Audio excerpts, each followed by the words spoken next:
tuve la mala suerte de porque no estaba de turno, pero estuve a cargo de emergencia un par de horas. Y me llegó una paciente que yo les voy a nombrar exactamente, les voy a referir todo lo que presentó la paciente. Paciente de 19 años, primigesta, era su primera gestación, no abortos, gesta 1 para 000, 8.5 semanas de gestación por ecografía, con náuseas y vómitos de más o menos una semana, casi 2 semanas, y que manifestaba la paciente que había tenido un sangrado, un vómito espumoso con sangre. Como siempre, uno nunca le cree al paciente, porque lo que para unos es un rasguito de sangre, para otros es un mar de sangre. Pero si nos dice eso, ya nos pone de alguna manera en una alerta. La paciente manifiesta que su peso pregestacional, o sea, antes de gestar, 65 kilos. Entonces, como tenemos balanza ahí, la pesamos, y su peso al momento de la evaluación, 55 kilos. 10 kilos de baja ponderal. Era más dudoso, ¿no?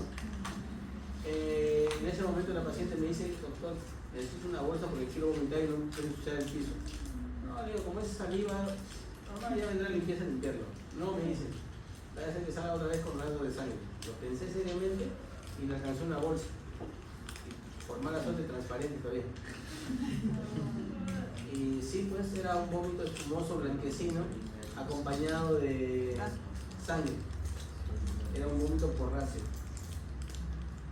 De los aproximadamente 200 mililitros de vómito, más o menos la tercera parte sangre. ¿Ya? Y con todos los antecedentes que tenía la paciente, con una evaluación de Puque mayor de 13, decidimos su referencia de la paciente a un nivel de mayor complejidad. Es así como ustedes podrán ver que este tipo de casos se pueden presentar en cualquier establecimiento. No tienen que ser necesariamente en un hospital. Y estos casos, muchos, como la presentación previa, requieren que ustedes estén alerta y puedan hacer la referencia adecuada y también puedan conocer de qué es lo que van a referir. ¿Ya? Esta paciente, para cuestiones solamente de que sepan ustedes, una hiperemesis gravídica severa con lesión esofágica, con Mallory Weiss, como dice la doctora, y había que evaluar todavía si existía la posibilidad de un trastorno hidroelectrolítico, porque a la paciente la trajeron en una silla de ruedas. Entonces, calificamos la referencia a un nivel de mayor complejidad. Y con ese preámbulo empezaremos a hablar de hiperemesis gravídica, que es un problema que atañe a buen porcentaje de las pacientes gestantes, y ese aumenta en razón de que si son primigestas o no, y si tienen algunos factores de riesgo asociados a ello. Los ítems que vamos a considerar y la introducción, pues, ¿no? La definición, náuseas y vómitos, parte de las preguntas que les vino, creo, ¿no? Que afectan al 70 a 85% de las gestantes.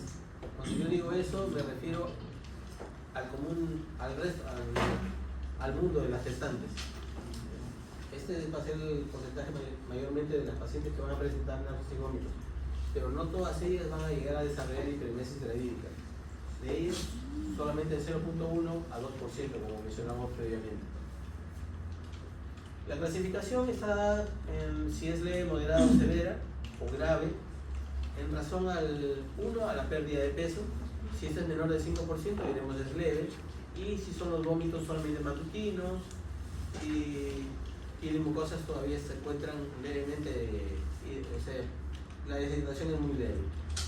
Moderada, cuando hay una pérdida de ponderal del 5 al 9% del peso pregestacional y presencia de vómitos persistentes, frecuentes, y finalmente un estado grave, una hiperemesis grave, cuando hay una pérdida mayor del 10%. Para el caso previo, hay una pérdida del 14%. Entonces la paciente solamente con ese simple hecho ya estaba considerada como una hiperemesis gravídica grave. Confusión mental no, pero sí estaba ligeramente desorientada. no había signos de neuritis periféricas, oliguria tampoco, y menos ictericia. Las causas, la primera es la que más tiene valor porque es multifactorial. Si bien es cierto, la asociamos generalmente al aumento de gonadotrofinas, no es la única causa. Hay otras causas, bueno, la más considerada es la hormonal, la elevación de la beta-HCG. Metabólicos, ahí nos hemos equivocado al momento de colocarlo nada más, pero está referido a los problemas, a algunas alteraciones del pH gástrico, infecciones por el Helicobacter pylori o el déficit de algunas vitaminas, sobre todo de piridoxina. Lo que es alérgicos, ya una predisposición familiar previa, y neurológicos y psicológicos, ese es por algunos problemas psiquiátricos que puedan presentar los pacientes o por algunos problemas que se pueden desarrollar por el mismo hecho de la gestación. La psicopatología, como les mencionaba inicialmente, está referida al aumento de la gonadotrofina coriónica, que no es la única causa, y por eso es que ustedes verán que en aquellos casos de mole diatiforme o sobre todo mole diatiforme donde los valores de gonadotrofina son muy elevados o se elevan demasiado, estos pacientes a las pocas semanas comienzan con náuseas y vómitos, incluso antes de las 8 semanas de gestación, y en aquellos embarazos gemelares también, y los dos coinciden con el hecho de que va a haber un aumento significativo de la gonadotrofina gonádica humana. Para algunos casos también se ha visto que hay una correlación con el Helicobacter pylori. Se dio tratamiento para el Helicobacter pylori y mejoró la condición de la paciente. Se cesaron náuseas y vómitos inconversibles y se convirtieron en náuseas y vómitos esporádicos. Los antecedentes psiquiátricos, como lo mencionaba en la diapositiva previa, son importantes y pueden considerarse que esos también pueden desarrollar hiperemesis gravídica incluso hasta grave, si están descritos también como tal. La incidencia, ya les mencioné, y los factores de riesgo incrementa con la masa placentaria, mole diatiforme una de ellas, embarazo gemelar otra de ellas, o embarazo múltiple en general, obesidad, hipertiroidismo, enfermedad hepática, antecedentes previos de una hiperemesis, su embarazo previo, o antecedentes de Helicobacter pylori, como les mencionaba, lo de gestación con feto femenino, así lo digo así, así está escrito, ¿qué voy a hacer? Sí. Si le preguntan a su mamá, le van a decir normalmente, y tiene un hermano de sexo masculino, la mamá lo más probable es que les diga, con ustedes tuvo muchas náuseas y vómitos, con el varoncito, con él no, él de lo mejor. Así somos los varones.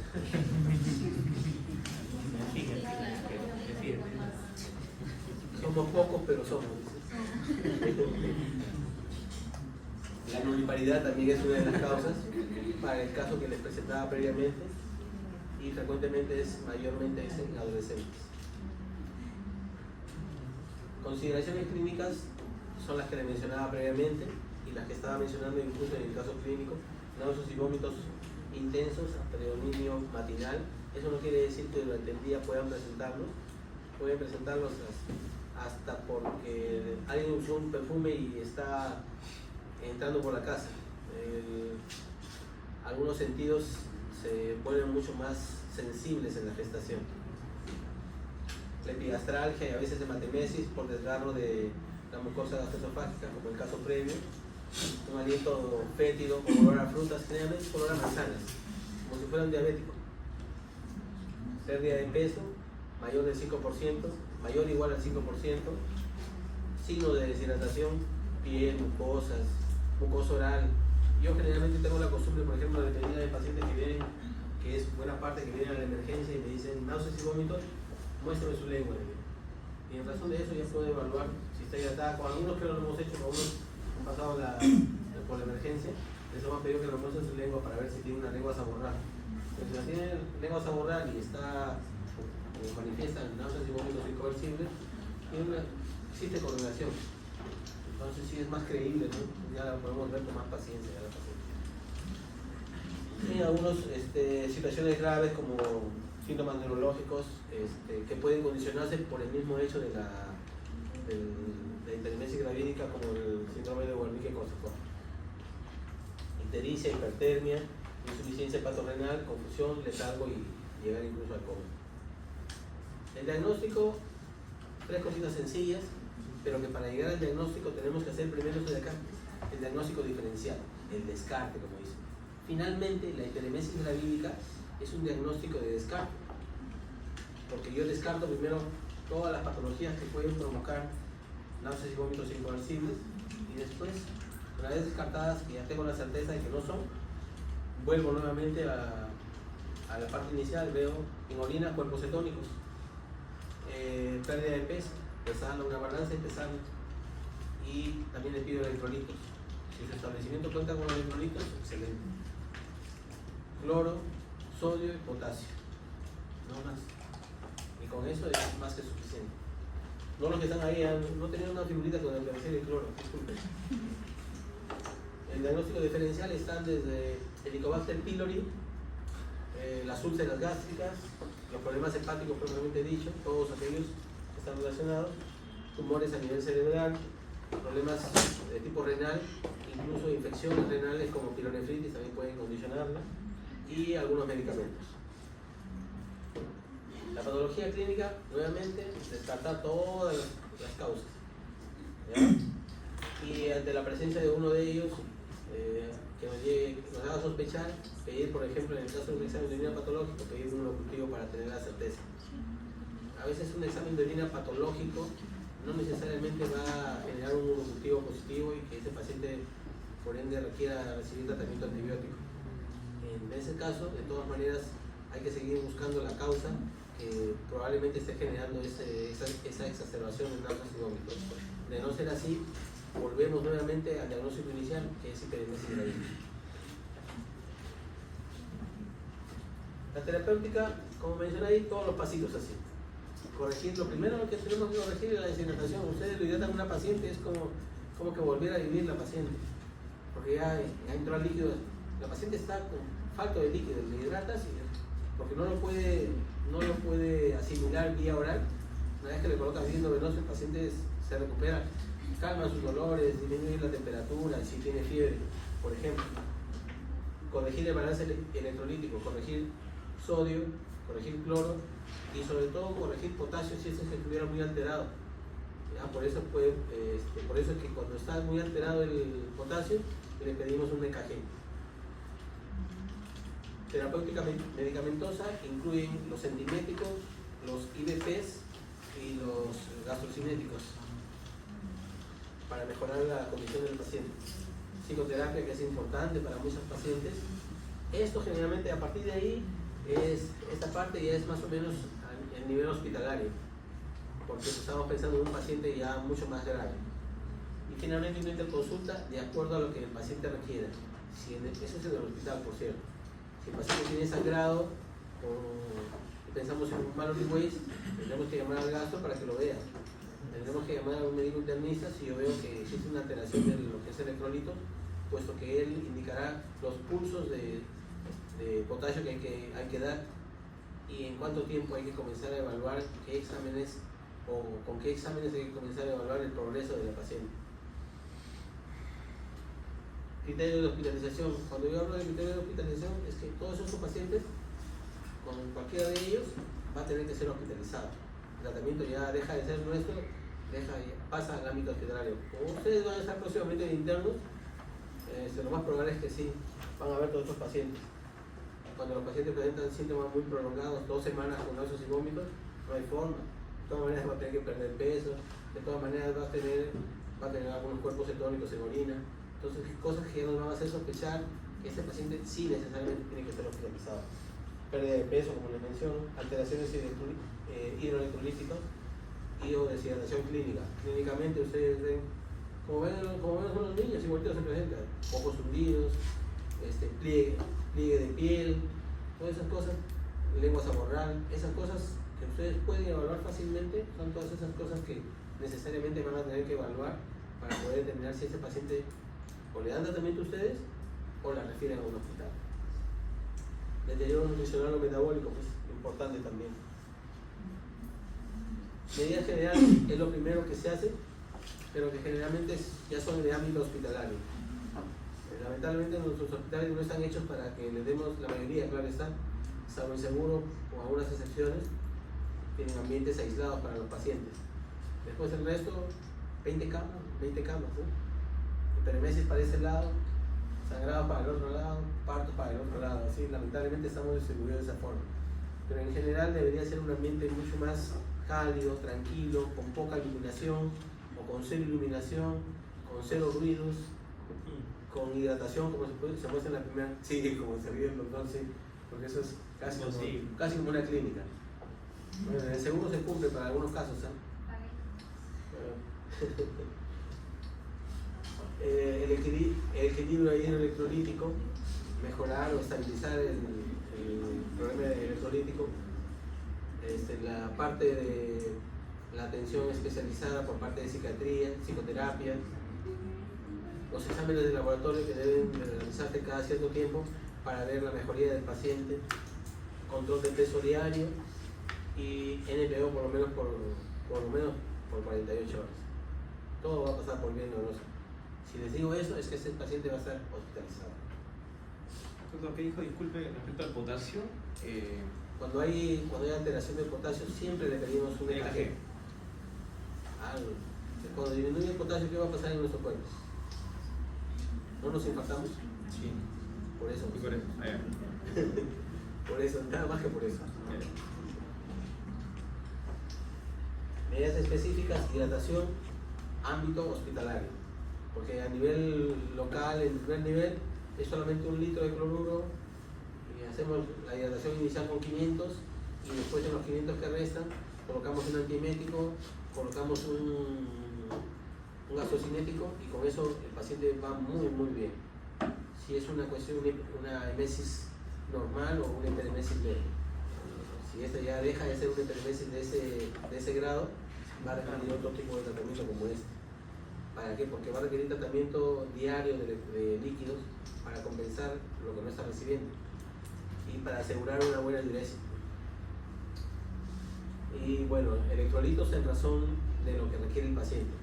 Como les digo, acá es importante que el apoyo de los médicos internistas, porque o si no hay eso, con médicos de trauma shock para que los que manejan los bolos de potasio, por ejemplo, los bolos de sodio, ¿para qué? Para elevar sus valores o estabilizar los valores.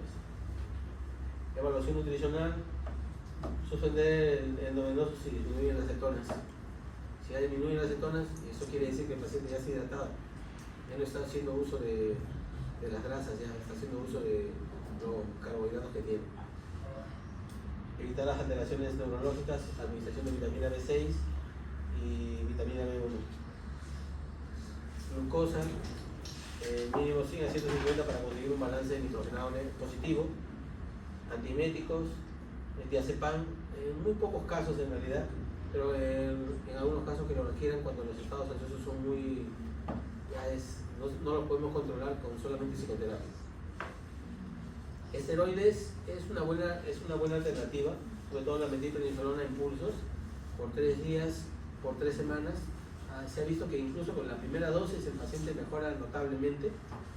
Esto es cuando ya hemos agotado todo lo primero y vemos que no funciona, ese es el último recurso. Le hemos colocado dibidinato, sigue vomitando, le hemos colocado ondansetron y sigue vomitando, recurrimos a los esteroides.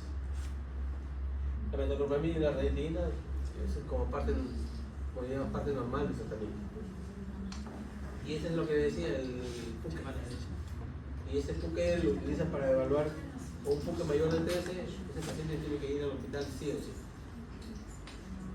Preguntas sencillas, yo lo cargo en mi celular generalmente y pongo ahí, lo busco al toque y digo, le voy a decir para aprenderme todo esto.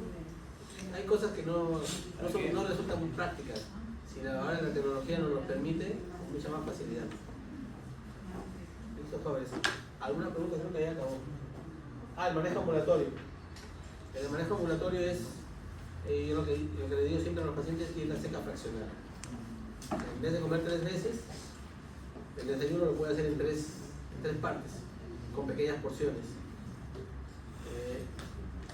Y me dice, pero tengo mucha sed. Claro, pero ¿cuál es más fácil de vomitar? ¿Los sólidos o los líquidos? Los líquidos definitivamente. Yo no les digo que no van a tomar líquidos, pero quiero que comiencen a tomar pequeños sorbitos. Un sorbito que casi moje sus labios nada más. Así que es así paulatino. Igual, una vez que ya comienza a comer, es así, de a poquitos. Más veces, de a poquitos. El paciente come una pequeña cantidad, se llena rápidamente, espera una hora, nuevamente va a tener hambre. Igual, otra pequeña porción, y así sucesivamente. Si toma 5 desayunos, se está comiendo. Ya no lo está vomitando. Porque la mayor preocupación de las pacientes es que no comen y dicen, los primeros dicen, ¿qué le estoy pasando a mi niño? Dicen, ¿no? Sino cómo se alimenta, cómo crece. En realidad, él no tiene mayor problema. Necesita sodio, saca donde hay, lo saca y lo lleva para ahí. Necesita calcio, igual. La paciente va a estar acalambrándose con dolores y todo, pero él los toma. Evitar alimentos líquidos y calientes, mejor sólidos y fríos, evitar condimentos, bebidas gaseosas, alcohol, drogas y olores muy intensos o olores que generen desencadenantes. Apoyo psicológico es importante siempre.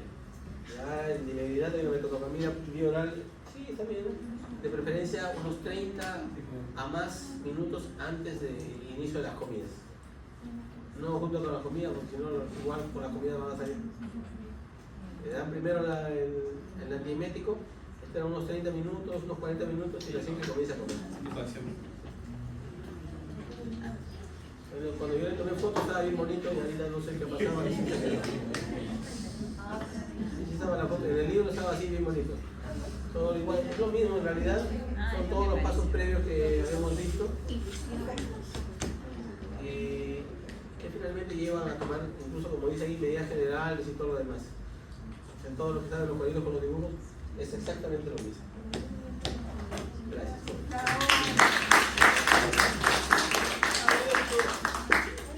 Preguntas sobre...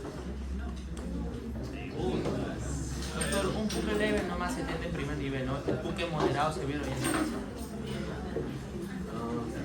El puque moderado no aguanta. A la semana vuelve. Sí, le das el tratamiento, le pones el endovenoso, todo lo demás, le das tratamiento para casa, pero a la semana vuelve. Y todos los pacientes que por suerte no dan trabajo todavía, habíamos grabado. Igual. Porque hay pacientes que dicen, no, ya estoy mejor, ya con esto ya es suficiente. Y vuelven a la semana, ya no con esa intensidad, y la suerte es que recuerden que si bien es cierto, más o menos comienza a las 8 semanas, dura más o menos hasta las 14, 16 semanas. Y en algunos casos raros, 20 semanas, casos más raros, hasta el final del embarazo. ¿Con el hipermesis? Yo leí que un 10% se puede prolongar. Hasta las 20 semanas. ¿No? Hasta las 20 semanas. ¿20 semanas? ¿Qué solución?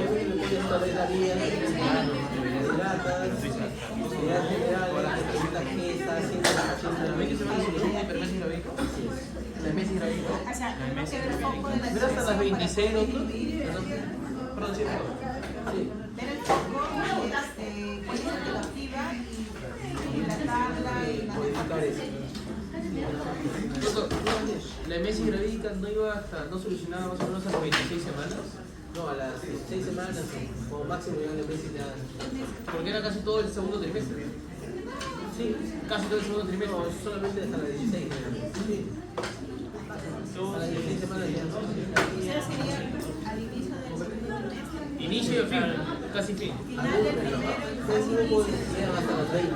Hasta las 20. De hecho, estudiamos, creo. No, en la guía dice que va a llegar hasta las 20, el 10%. Sí, en la guía es hasta las 20, el 10%. En la guía hasta las 12.